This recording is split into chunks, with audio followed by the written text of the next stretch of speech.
You ask Tiger to solve. This deals with linear equations with one unknown. The final result is x equals 1 over 4. Let's solve it step by step. Simplify the expression. Simplify the arithmetic. Group all constants on the right side of the equation. Add 2 to both sides. Simplify the arithmetic.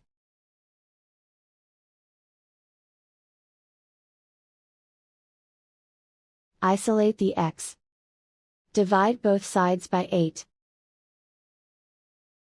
Simplify the fraction. Find the greatest common factor of the numerator and denominator. Factor out and cancel the greatest common factor. And so the final result is x equals 1 over 4.